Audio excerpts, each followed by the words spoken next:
When you picture ancient Rome, what's the first thing you think of? It's got to be the Colosseum, right? I mean, it is the ultimate symbol of Roman power. But what if I told you its origin story isn't really about building a magnificent arena? It's actually about erasing one. Yeah, this whole thing was one of the most brilliant political moves ever, designed to make an entire city forget one of the most hated tyrants in its history. Let's dig into the real story, one that was built right on top of a tyrant's ego. So just imagine this for a second. You're a brand new emperor in Rome. You've just come to power after a year of absolute chaos and civil war. And the last guy, the infamous Emperor Nero, was so despised that he literally seized the heart of the city for his own private pleasure palace. So how do you win the people back? How do you make them forget all that? Well, you pull off one of the most genius symbolic gestures in all of history. You take the very spot where Nero built his private artificial lake, and you give it back to the people of Rome. You replace a monument to one man's greed with an incredible arena for everyone. This is the story of Emperor Vespasian's political masterstroke. To really get why the Colosseum was so important, you first have to understand what it replaced. So, after the Great Fire of Rome back in 64 AD, Emperor Nero grabbed a huge chunk of the burned-out city center for himself. He built this enormous, extravagant palace complex called the Domus Aurea, or Golden House. It was basically his personal playground, with gardens, art, and that infamous artificial lake, all just for him. You can imagine, for the citizens of Rome, this was a massive insult. Nero didn't just take their land, he stole the very heart of their city. So, fast forward a bit. When Vespasian takes power after a super bloody civil war, he knew he needed to do more than just win a few battles. He needed a blueprint for lasting power. And his answer? Well, it was a masterclass in political architecture. And this whole idea was fueled by a core Roman philosophy, panem et circenses. You've probably heard of it, bread and circuses. It's the simple idea that a population with full bellies and plenty of entertainment is a stable, happy population. And the Colosseum, it was the ultimate expression of this. It was a permanent, state-funded source of free entertainment for everyone. In a very real way, it was a crucial tool of the government. You know, what's so fascinating is that the building itself was a physical map of Roman society. Your ticket didn't just get you a random seat, it put you exactly in your designated social place. You had the emperor and the senators with the best seats right down near the action. Above them, the wealthy equestrian class, kind of like Rome's business and military elite. Then the common citizens, and way, way up at the top in the nosebleed section, you'd find women, slaves, and the poor. The architecture itself reinforced the social order every single day. So this grand public gift, where did the money come from? Well, this is where the story gets pretty brutal. The construction was paid for by looting the Temple of Jerusalem during the First Jewish-Roman War.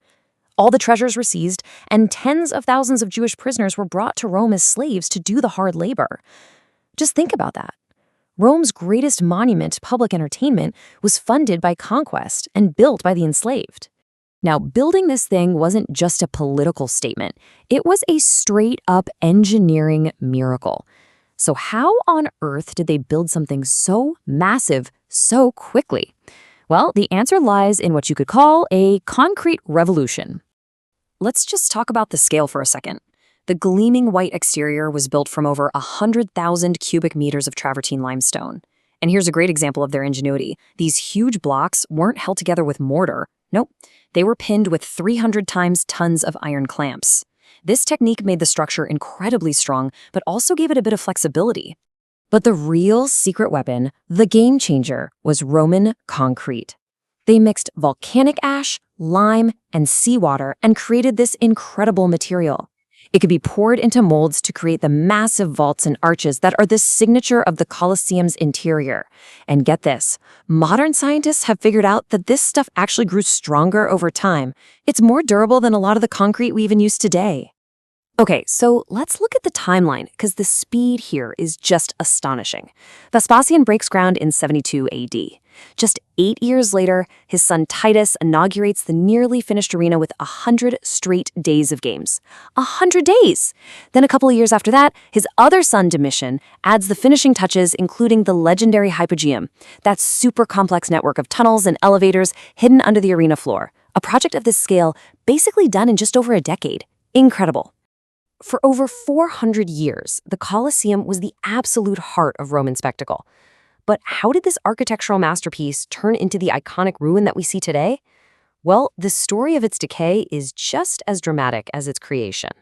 So it wasn't just one single thing. It was this long, slow decline. You had devastating fires that took out the upper wooden levels. You had at least 4 major earthquakes. The one in 1349 was an absolute catastrophe. It brought down the entire south side of the outer wall. But honestly, the most relentless damage, that was done by people. And this is the part that's just mind-blowing. After the fall of Rome, the Colosseum basically became a free-for-all quarry for the city. Its iron clamps were melted down for scrap. Its beautiful marble seating was stripped out. Its massive travertine blocks were just hauled away to build new structures. Famous landmarks we know today, like St. Peter's Basilica and the Palazzo Venezia, they were built, in part, with stone taken right from the Colosseum. Rome literally cannibalized its own past. But the story doesn't end there, in ruin. Today, the Colosseum has been reborn. It's a global icon, sure, but it's also one of the world's most complex and important conservation projects. It's a living monument. So what does the Colosseum mean to us today? Well, just look at the numbers. With around 7 million visitors every year, it's a global superstar, right up there with the most famous landmarks on Earth. But that popularity creates a strange paradox. The crowds that come to see it are the very thing that helps fund its preservation, but they're also one of the biggest threats to its survival. And that brings us to the biggest restoration project in its modern history. This was huge. Funded by a record-breaking €25 million private donation from the Todd's Group, the project was just monumental. For the first time ever, they did a comprehensive cleaning of the entire exterior, revealing the original warm ivory color of the stone. They also fully restored that huge underground hypogeum, opening that incredible network of tunnels to the public for the very first time. So, after 2,000 years, what's actually left of the original structure? This chart gives a really stark breakdown. Roughly a third of it is still standing today. Another third was lost to natural disasters, like those earthquakes. And that final third, it was just carried away piece by piece to build a new Rome. It's a powerful visual, right? A reminder of everything that was lost to both nature and humanity. So what's the big takeaway here? I think it's that the Colosseum is Rome's great contradiction, written in stone. It was a generous gift to the people, but it was built on the spoils of war. It's an absolute marvel of engineering that was constructed by slaves.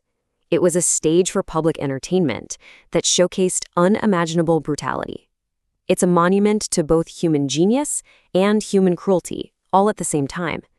And that dual legacy, that contradiction, is exactly what makes it so endlessly fascinating.